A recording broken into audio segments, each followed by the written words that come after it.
ये शुरू। नमस्कार, मैं हूं आशुतोष और आप देख रहे हैं सत्यहिंदी.com। सत्यहिंदी.com के खास कार्यक्रम आशुतोष की बात में आपका स्वागत है।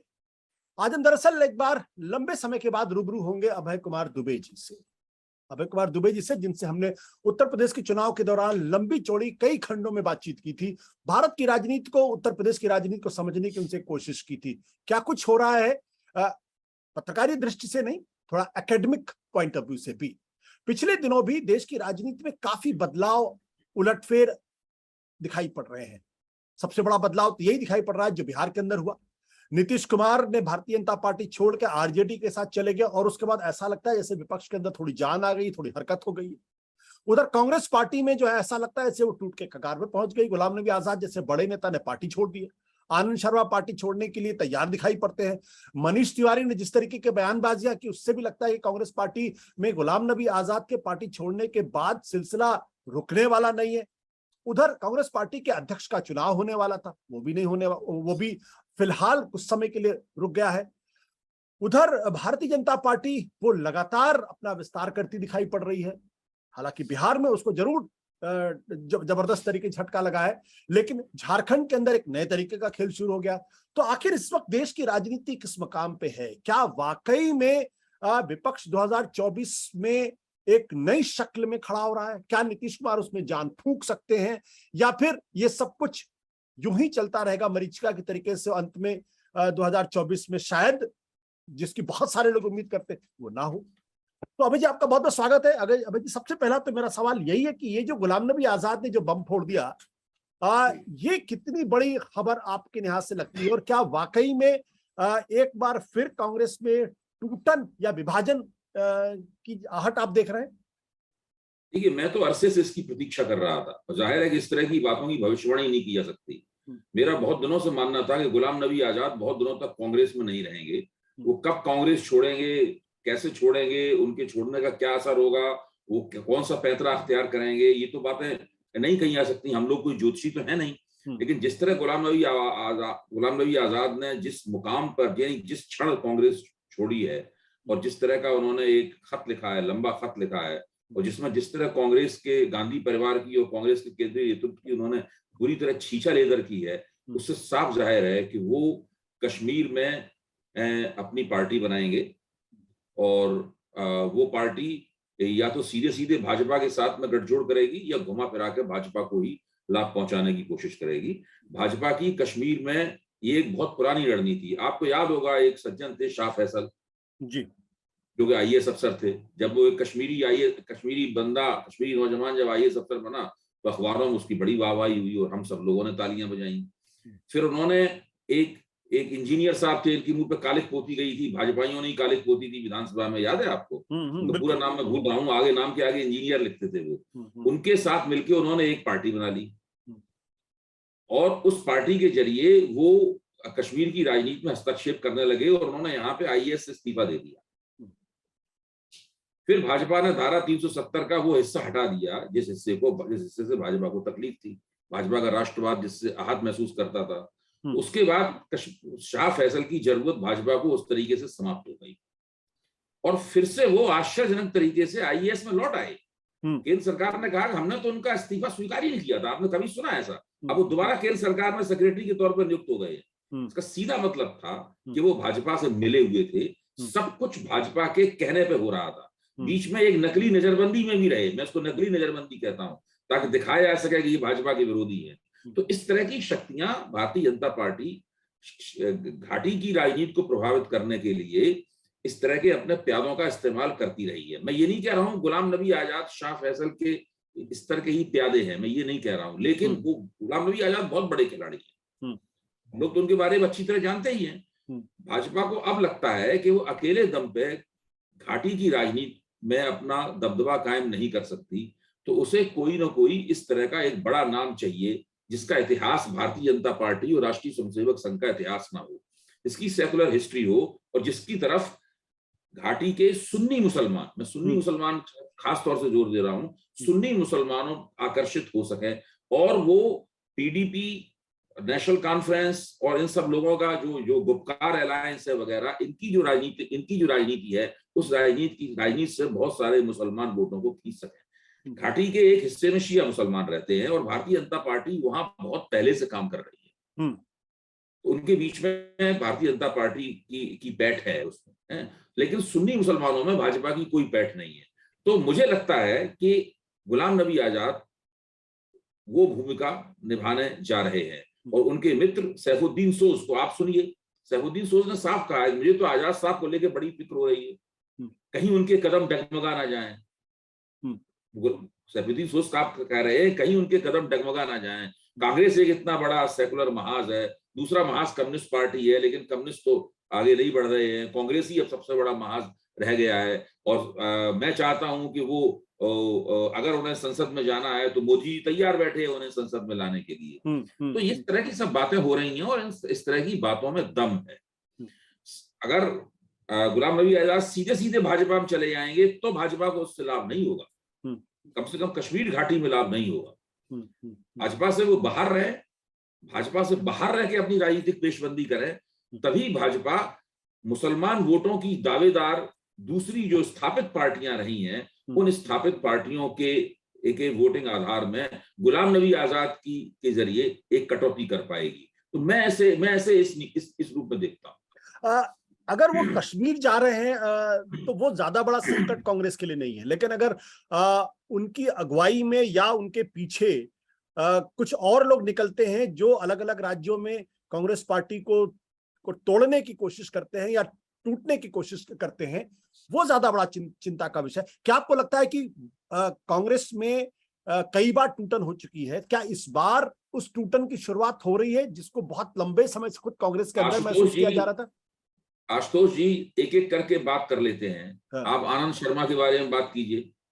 आनंद शर्मा की हिमाचल प्रदेश की राजनीति में कोई हैसियत नहीं है, उनके साथ कोई नहीं है।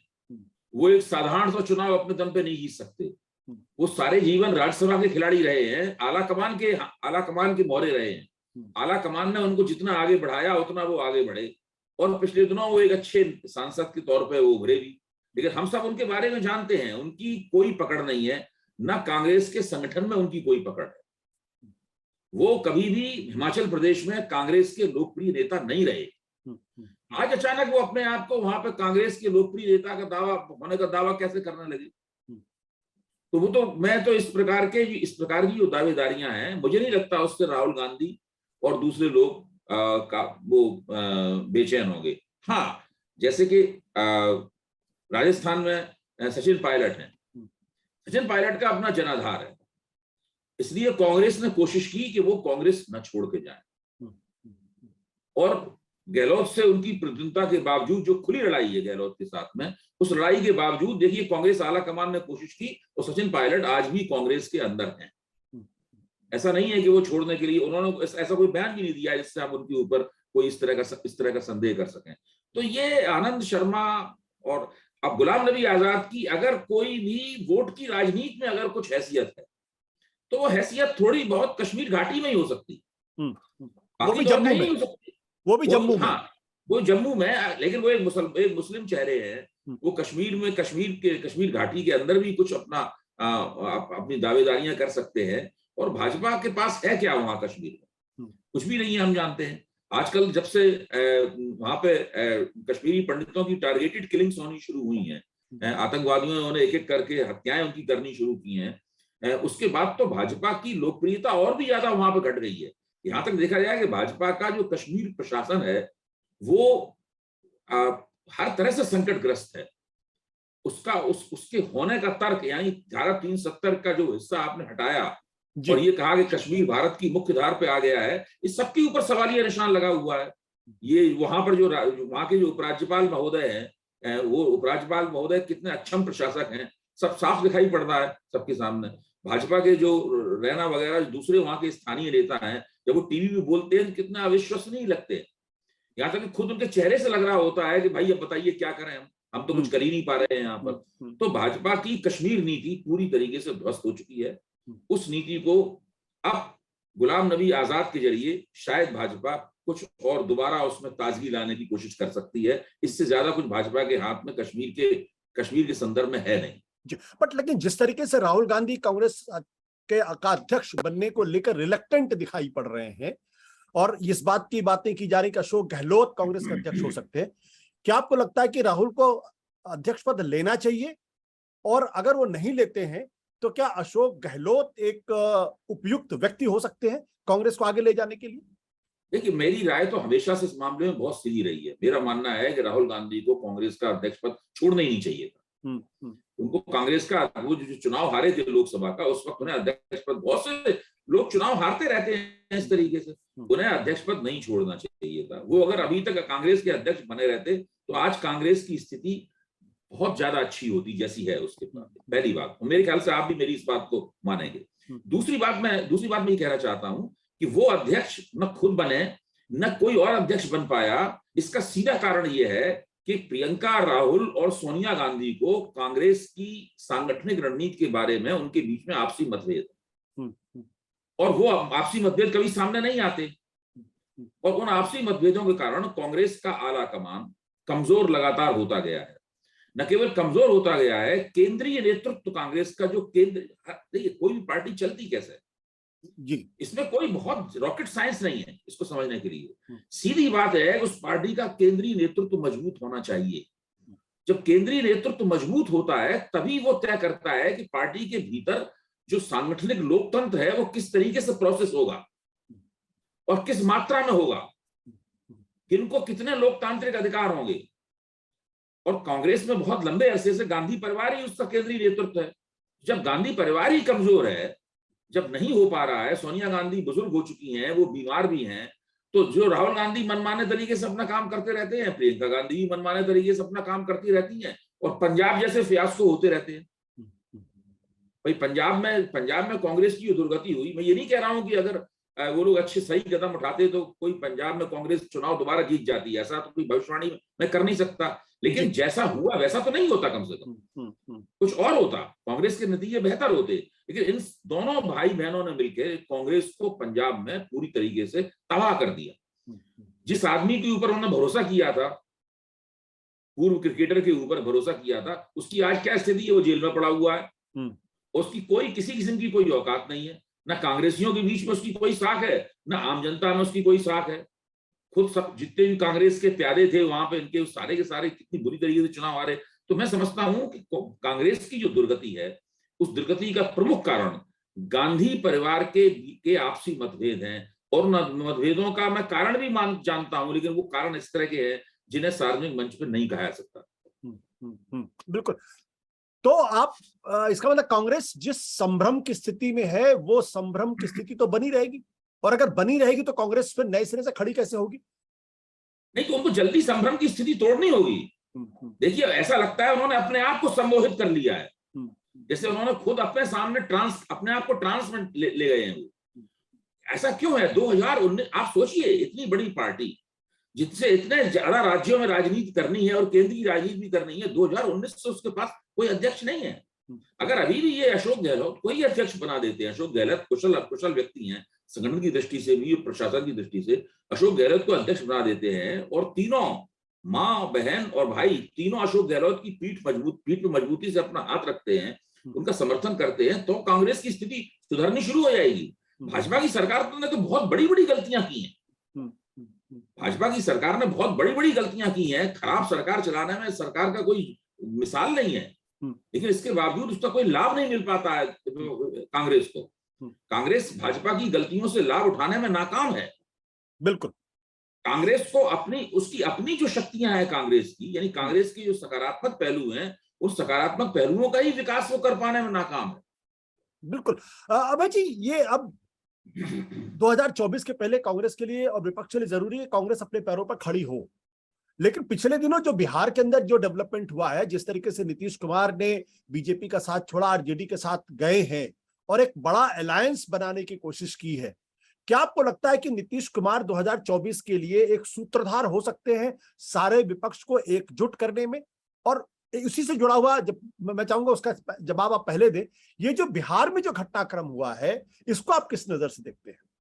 देखिए, बिहार का जो घटनाक्रम है वो भाजपा ने, जिसे कहते हैं नहीं, भाजपा ने अपने पैर पे कुल्हाड़ी मारी। जब पिछली बार जब विधानसभा चुनाव हुआ था तो भारतीय जनता पार्टी ने चिराग पासवान को प्यादे की तरह इस्तेमाल किया। ताकि नीतीश कुमार को वो अंडरकट कर सके। वो चाहते थे नीतीश कुमार की सीटें बहुत ही कम रह जाएं और भाजपा सबसे बड़े दल के रूप में और तकरीबन बहुमत के थोड़ी दूर उभरे। लेकिन इस काम में भाजपा कमोवेश कामयाब रही, नीतीश कुमार की सीटें 45 रह गई। लेकिन दूसरी चीज की भाजपा ने कल्पना नहीं की थी, वो ये थी कि तेजस्वी यादव ने बहुत जबरदस्त प्रदर्शन किया और वो सबसे बड़े दल के रूप में उभर आए। यहां तक एक बार ऐसी स्थिति आ गई थी कि ऐसा लग रहा था कि तेजस्वी यादव चुनाव जीत जाएंगे। खुद भाजपाई कहते हैं कि अगर कांग्रेस और कम्युनिस्टों ने उनके खिलाफ प्रतिक्रिया न करवाई होती तो शायद वो चुनाव जीत भी गई होती। मैं इसका मतलब नहीं समझ पाता हूं कि आखिरकार कांग्रेस और कम्युनिस्टों ने वो प्रतिक्रिया कैसे आयोजित करवाई होगी। बहरहाल ये बात कही जाती है और भाजपाइयों द्वारा कही जाती है कि तेजस्वी के चुनाव न जीत पाने के पीछे कांग्रेस और कम्युनिस्ट की वहां स्थानीय ताकतें थी। बहरहाल अभी इस बात को थोड़ा हम लोग किनारे रख दें कि इन चीजों के हमारे पास प्रमाण नहीं है और एनालिटिकल फ्रेमवर्क में भी चीजें नहीं फंसती। तो उसी वक्त वहां से हटाया सुशील मोदी को आला कमान ने और वो केंद्र में ले गए। सुशील मोदी ने अभी एबीपी चैनल पे मेरी जब उनसे बातचीत हुई तो उन्होंने साफ तौर पे कहा कि जैसे ही मुझे केंद्र में दिल्ली में लाया गया मैंने फौरन आला कमान से ये कह दिया कि ये सरकार नहीं चलेगी।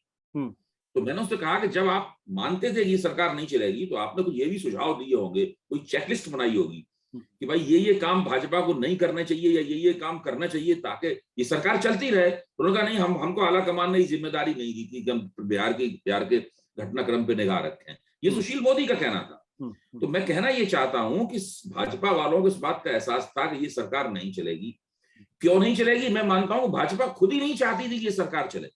इसीलिए पहले दिन से नीतीश कुमार की प्रशासनिक क्षमताओं पर भाजपा के नेता सवालिया निशान लगाते रहे और नीतीश कुमार ये भी देखते रहे। पहली बात तो इस बात से ही दुखी थे कि भाई चिराग पासवान के जरिए उनकी जड़ काटने की कोशिश की गई।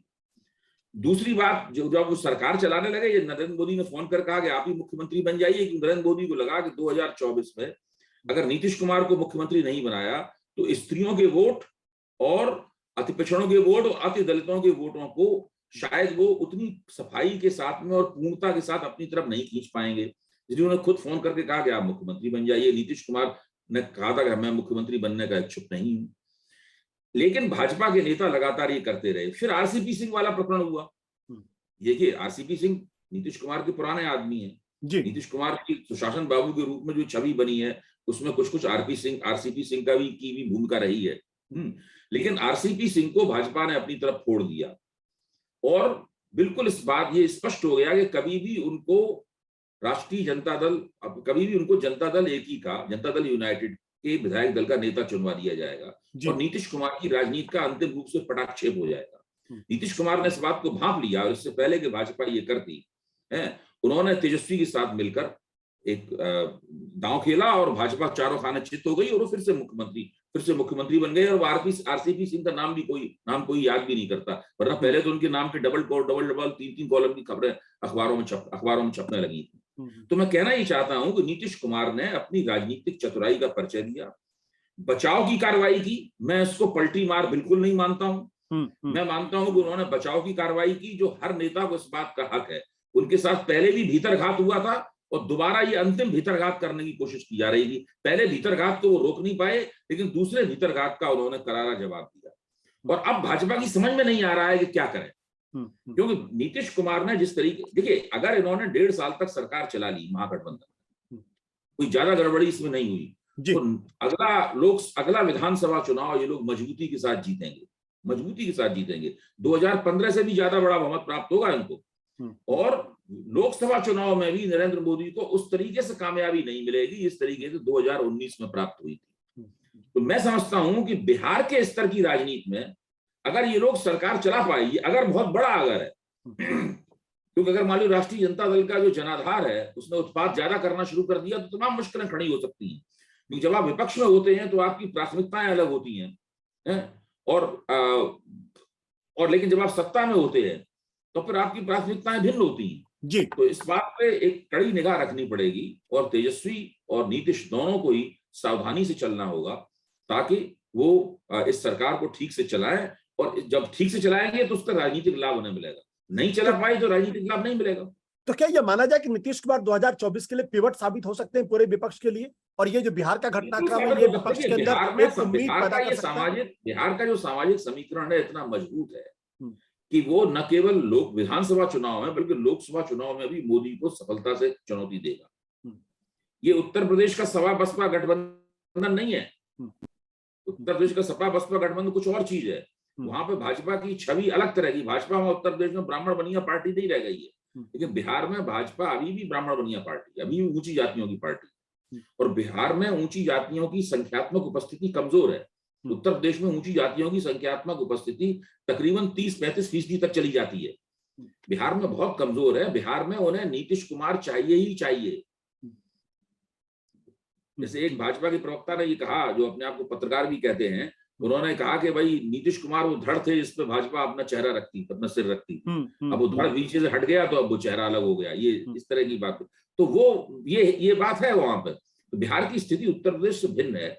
और जो व्यक्ति अपने प्रांत में और एक बड़े प्रांत में विधानसभा और लोकसभा दोनों मोर्चों के ऊपर भाजपा को सफलता से चुनौती देता हुआ दिखेगा, उसका राष्ट्रीय महत्व होगा।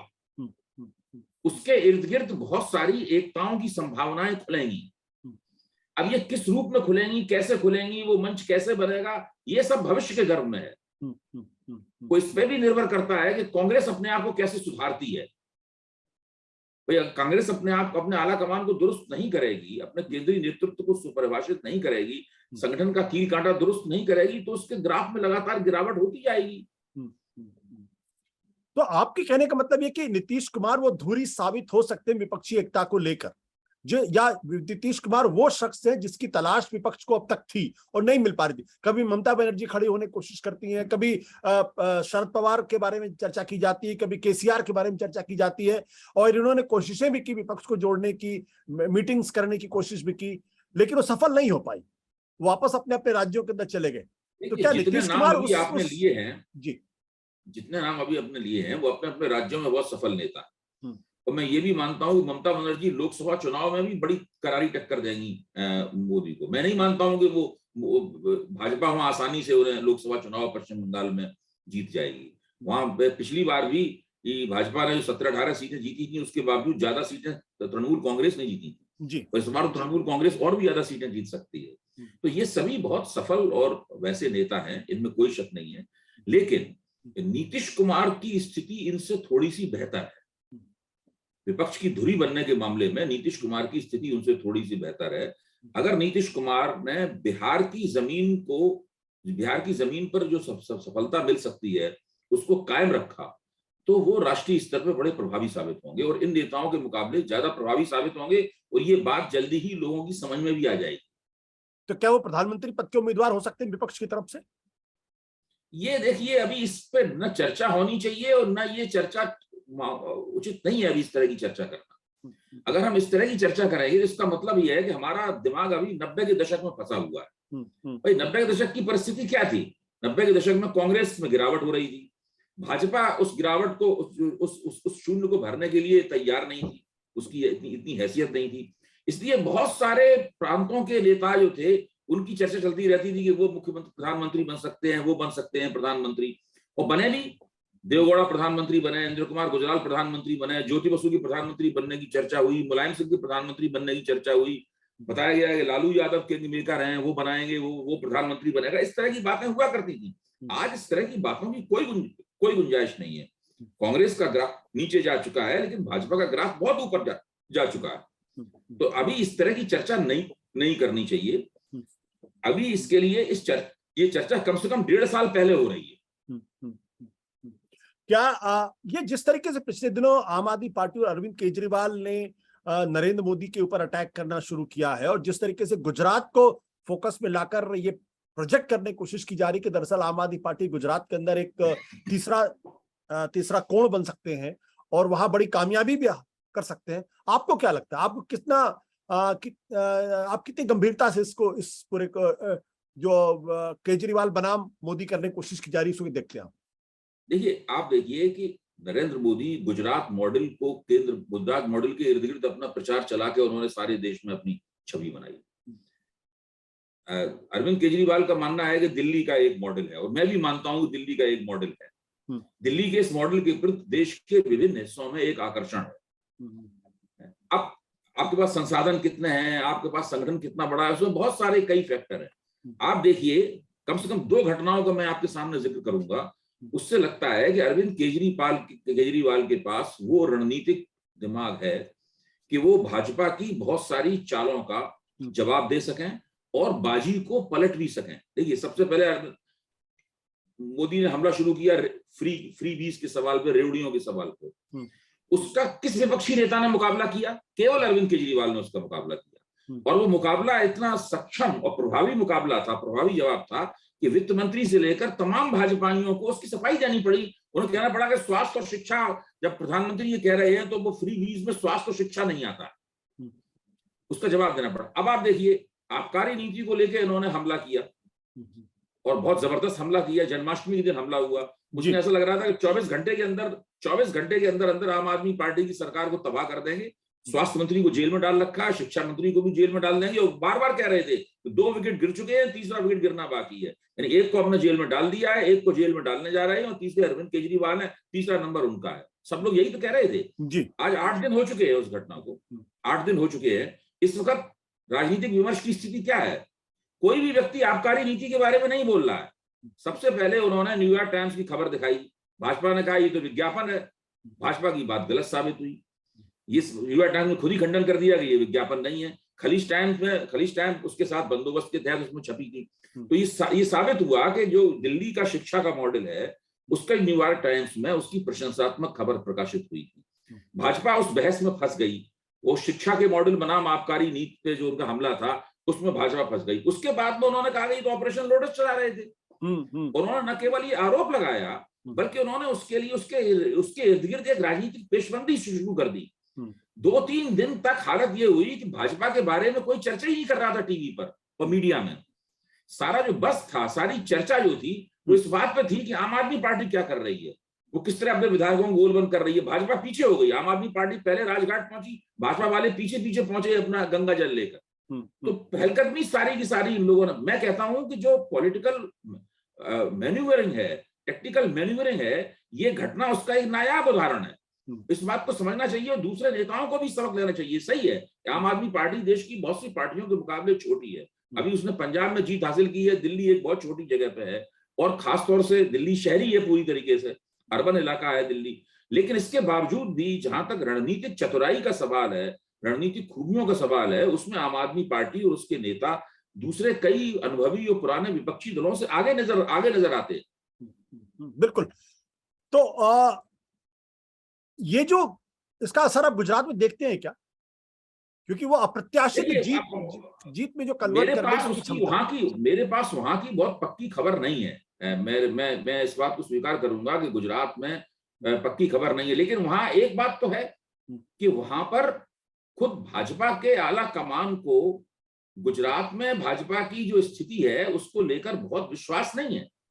जिस तरीके से पिछली बार पूरी सरकार बदली गई और बिल्कुल अनुभवहीन लोगों को, मुख्यमंत्री से लेकर सभी मंत्री तक, इनको प्रशासन का कोई अनुभव नहीं था, उनको दे दी गई। सब लोग जानते हैं कि गुजरात की सत्ता पीएमओ से चलती है।